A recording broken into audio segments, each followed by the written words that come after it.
Good morning, this is the latest market news. I'm Uliana. Asian stocks fell early Friday with Tokyo shares down in reaction to steep overnight sell-offs in European and US equity markets. The benchmark Nikkei 225 was down 1.2%, but already well off its low just after the open. A day earlier, the index broke into positive territory for the first time in 2014. Other Asian bourses open for trading were also lower, with South Korea's Kospi down 0.4% and Australia's ASX 200 down 1.2%. Overnight, US stocks took a nosedive on news Russia may consider a proposal to allow its courts to seize foreign assets, while Apple shares dropped on reports its new iPhone released recently may carry glitches.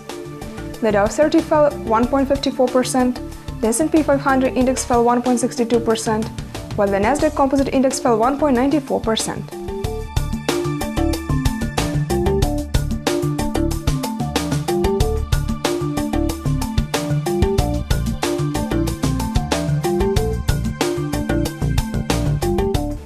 The US dollar is extending its recent gains. There does not appear to a new driver. Rather, the momentum without meeting official resistance is encouraging peeling on. Australian and New Zealand central bank officials may have given a bit of a push to their currencies, but their assessment has been consistently articulated.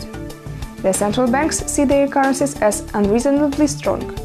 However, the euro is trading at new low, moving beyond our new term target of $1.2750 target.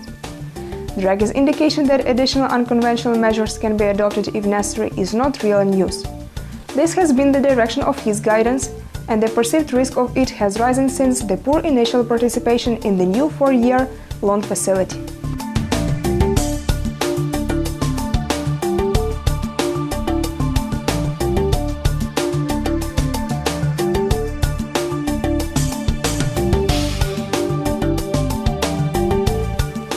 Both the end of the month and the close of the September quarter are approaching, so institutional investors will probably adjust their books today.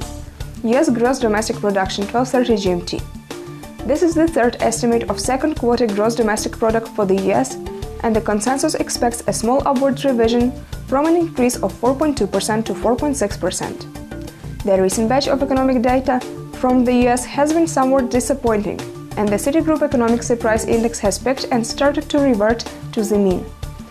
Against this backdrop, a good strong reading for the second quarter GDP would lower the perceived importance of third quarter GDP in keeping the economy on its growth trajectory.